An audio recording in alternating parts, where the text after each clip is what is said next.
Oh, you swines!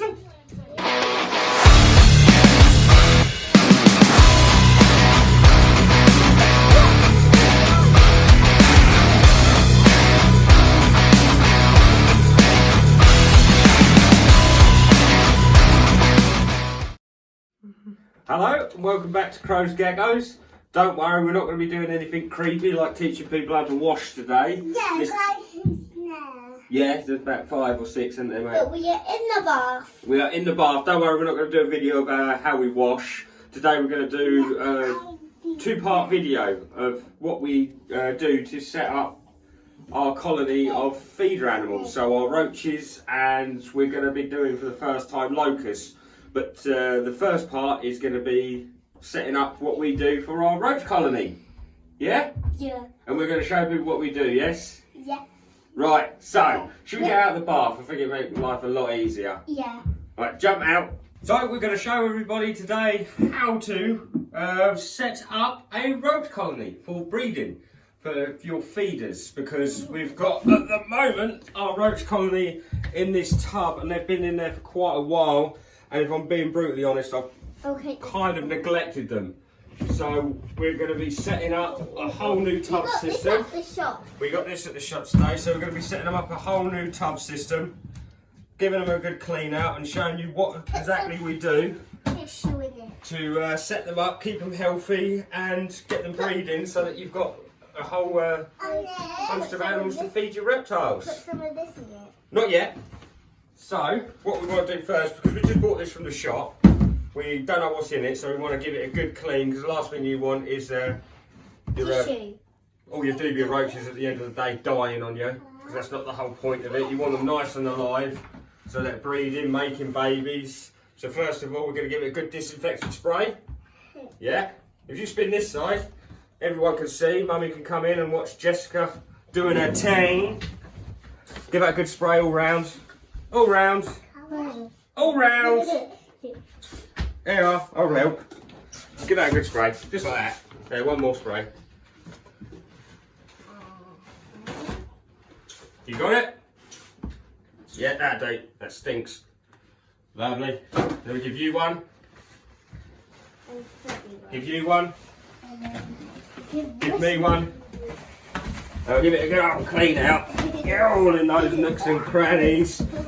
There is a reason why we're doing this in the bathroom today, and that's not because we feel like changing rooms, it's because Mummy hates the roaches and hates the bugs, and Daddy is very clumsy, isn't he? Yeah, if you... And so I'm going to be doing it in here so that if I do drop any and lose any, that we can hopefully collect them up and they're not going to be all running around in our living room. And when Mummy's watching telly, she has a dubia roach go up her knickers. Right, there we go. So that's all nice and done. But then what we want to do, we don't want to leave any of that stuff in there. So it's actually quite handy being in here. We'll get the shower head, turn that on, and then give it a good old rinse out. You don't want none of that disinfectant left in there either. So there we go. Oh, oh, oh, oh. There we go, let's get a good old rinse out. Take that back up there. Tip the remaining out. And then what we want to do is dry it down completely. Yeah, because you don't want any humidity whatsoever for the roaches. They like it nice and dry. We won't bother using the tissue. Tell you what, we'll use this towel. No. Yes. We'll use this towel. Oh, you use that and I'll use the towel. Yeah. Yeah? Get in there nice. We'll get in there nice and deep, yeah? Don't you at me. So there we go. Is that nice and dry? Yeah. There we go. A nice, clean, dry tub for the roaches to go in.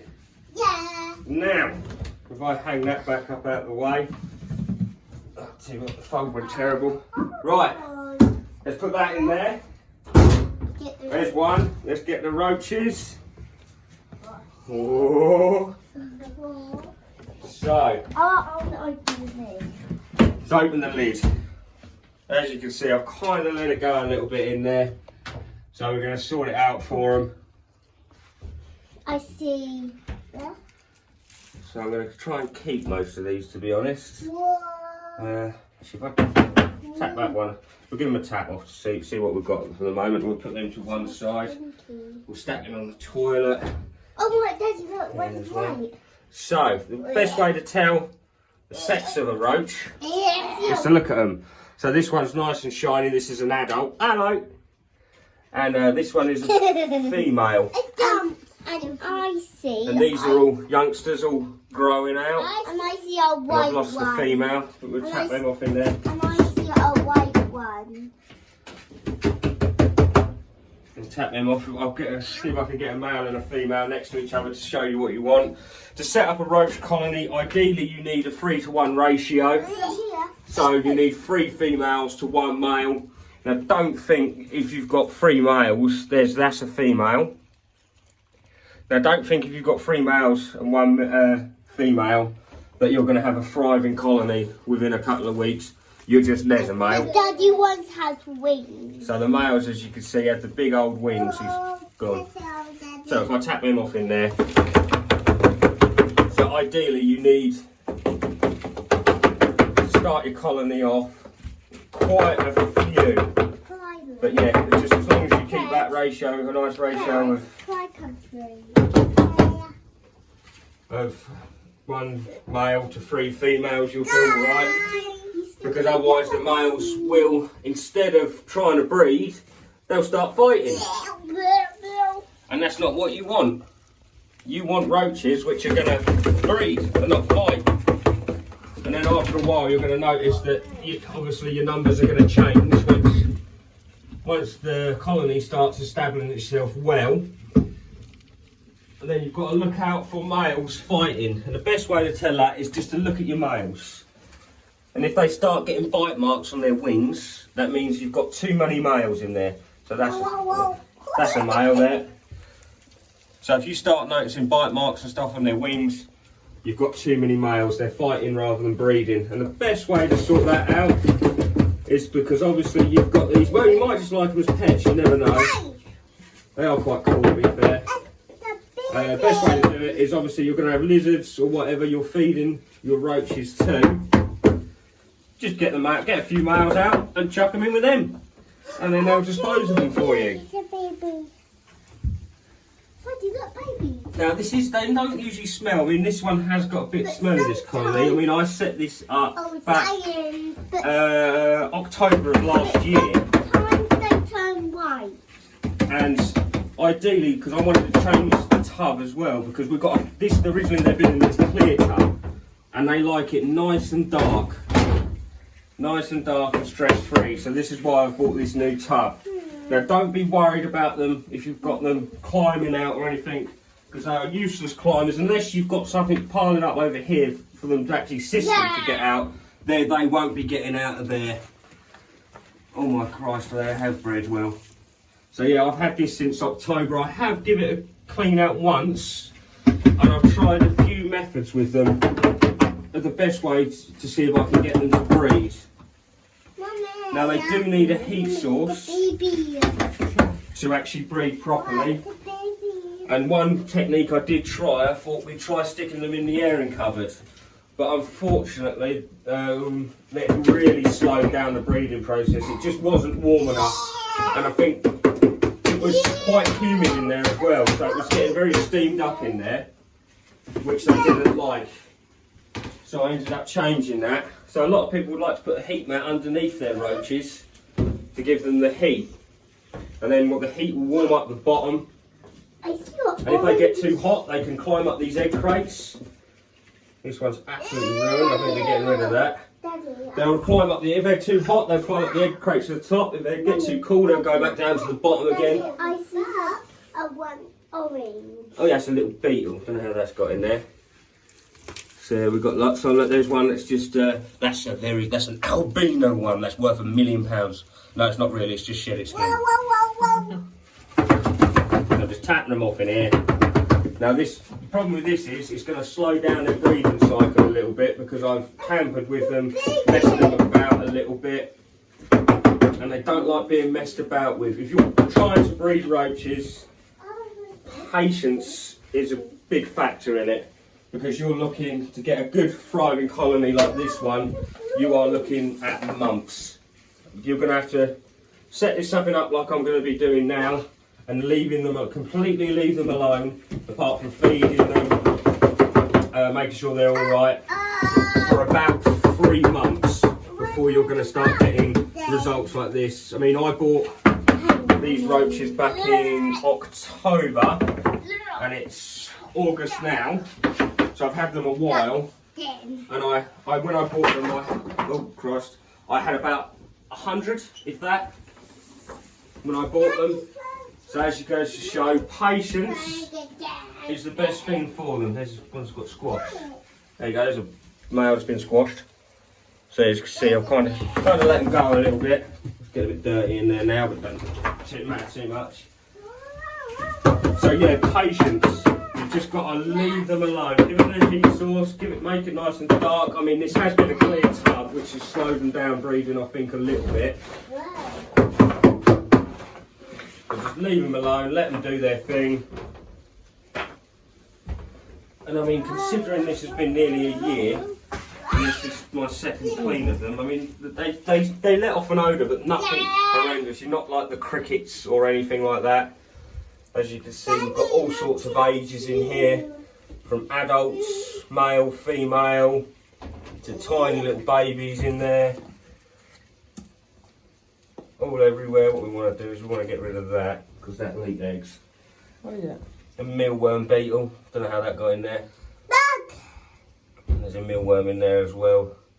So yeah, all different sizes and ages all together. And I see some white ones. They are pretty hardy, but don't worry. Well, I'm in England, so obviously we get quite a big fluctuation of temperature through the year. Don't think that if you're going to have one of these or a couple of these escape, you're going to have your house overrun with roaches, because you're not. They're not going to breed in England. You're not going to get overrun. They'll probably skip about and then after a while die. Children, yes, you will have questions. I see 2 white ones. You see, look, they're saying that these are the rare albino dubia roach. If you want to buy that, that's £1 million. Yeah, that's a one. Only joking. No, what they do is they actually molt their skin Yeah. as they grow, and they'll come out all soft like this once they've molted their skin. Right. And then afterwards, let's get one of similar size. Then they'll go back to that. Oh, that's fallen off. Go back to that colour, and then repeat the cycle. Yeah. So we've got quite a few in here. I've got to try and get these out, but I want to try and keep as much as their faeces in the bottom of there, so I could chuck it away. There's another girl. There's a big old girl. They don't bite or anything. You're not going to get savagely attacked by them. I mean, you get pooed on, which is lovely. What's the best way of doing this? I've got to try and find a way of sieving these out, haven't I? Because there's still Maybe quite a lot. tipping them. Oh man. Get a sieve. Get a sieve. Let's get a sieve. So right, we've got all the roaches out of the colony into their new home. Now that, as you can see, I mean, we started off with, yeah, I think it was 100, if that. And now we have got an absolute gold mine of roaches in here. To be honest, I probably could actually separate them and make two colonies. Well, I don't have another tub, so I'm not going to be doing that. But if you stick your head in there, Jessica, what's that sound like? If you do that? Right. Crunchy. It sounds like the rain, I think. Maybe sticks a camera in there and we go quiet, they might be able to hear that it sounds like rain. Shh. Oh.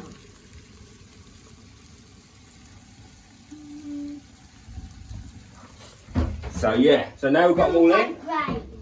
There they are. And what I like to do with the egg crate, I'm just going to use the same for now. If you're ever after egg crate, best thing to do is, we got this off of a local market. If you go to an egg stall, chicken stall, something like that, they usually have these and they just give them away. Yeah. And that's where we got these from. So yeah, what you want to do is interlock them a little bit And I got because you some, want to let the babies and I got some cotton have a candy from the place. shop. You did get some cotton candy from the shop. So you want to interlock them so that the baby's got a place to hide, but also the mums can go up there. They can lay their eggs in there. I mean, we've got actually quite a lot of egg crate. I don't know why we had so much, to be honest. And then so they can, to get away from the temperature, if it's too hot down there, they can come up here. So they've got loads of different temperatures. You put that one in as well. If we just get one more bit, that should be alright. I like to put a bit at the top like that. Go on then. Yeah, sorry darling. Where are we going to put it? Put it down there. That's it. Now, feeding them is relatively easy in my opinion. I've tried a few ideas. I did Maybe for a while use a sponge to soak up water so that they could drink the water. But I found they weren't actually doing that. They started eating the sponge a little bit. So I went off that and I just started feeding carrots. Now they're going to get a lot of moisture out of that anyway. I mean, I've been doing the carrot technique now for over a month. Need something to cook and cut it. And they've been doing well. And also I like to do it as well because you can hide it up in there, down there. Some of these for them. And like separate them about a bit because they're gonna swarm it. They as soon as you put it in, they absolutely swarm the food for the water. And obviously you're gonna get a little bit of competition from the adults and the babies. So it's just separate it around a little bit so they've got more variety in there, so they're not gonna fight each other. And the food we like to give them as well is dog biscuit. I like to do that. Gives them a load of protein to help with breeding as well, and I like to put that in a bowl as well because I've done it before where I've just scattered it in there, let it go loose, and if it's a bit humid or wet or anything, it goes all jelly and horrible, and then you have to pull them all out again, you have to clean it all out again, and it's a nightmare because then you've disturbed the colony and you've got to start again. So yeah, we put a little bowl down there, so it's all nice in a bowl. Move these roaches out of the way, they're trying to hide. So yeah, they'll go in there and then they'll nibble away at their food. And then that's how you set up, that's as easy as that to set it up. And just leave them alone. Just feed them every now and then, give them a bit of carrot, a little bit of other veg you can give them as well. It's not going to hurt them at all. That's nice and dark in there, so I'm hoping that'll boost it. Oh, the other thing I wanted to do actually is I was going to nick a few out of here because I did before have some, because obviously I'm doing this so that I'm not paying out a fortune the whole time getting roaches for my lizards. So now I've got a colony going, and I've disturbed them. The idea of it is to feed to my lizards. So I am going to nick a few. I did do this before. I had a few in a tub. Wait. I'd say my wife just had to cough then, so we had to stop the video. But I did do this before, didn't I, darling? And because I'm an idiot, we had a bit of a heat wave in England. I cleaned them out. We're going to put some of the roaches in there. Do you want to hold one? No. Because I'm a bit of an idiot, I left it out in the sun and I killed them all. So I should have done this first, really.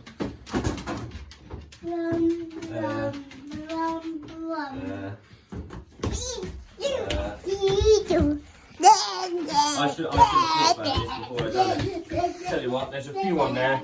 Let's see if there's any. Right, we'll get rid of Mum. We'll get rid of that one. So yeah, I've got a few on there. Look, so swap that over. Pop them in there. Let's see if I can. Right, there's a male. We'll put you back. Another male. Alright, calm down. That's the back, that's not too big. I like to try and get, when I'm secking them off, try and get smaller ones, so just let them grow off a little bit. Get that one, I can get it off. I reckon that'd be enough for now. So yeah, now I can use them to feed off to the lizards, and now I've got to rearrange all this because on the twit, as you can see, they've started attacking that carrot already. You can see down there. Why is it all the way up the top of it? Yes. So yeah, I think it is as simple as that. Don't worry, the males as well, they've got wings, they're not going to fly. You don't have to worry about anything like that. You don't really have to worry about them escaping. So now that's nice and dark. And there's a heat source, you can use a heat mat, but what I've actually done is, because Tokay's tank, his heat bulb's at the top, that I found that's given them enough heat to make them breed really well. And since I've put them up there, they've actually been doing really well. So yeah, that's how I look after my roach colony and how I get them to breed.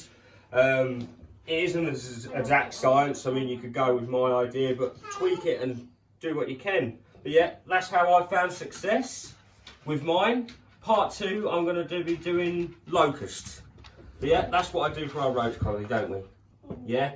And you don't like these, do you? No, nor does Mummy. But yeah, there we go. Sealed and shut. So yeah, once again, they won't get out there, guys. They can't climb.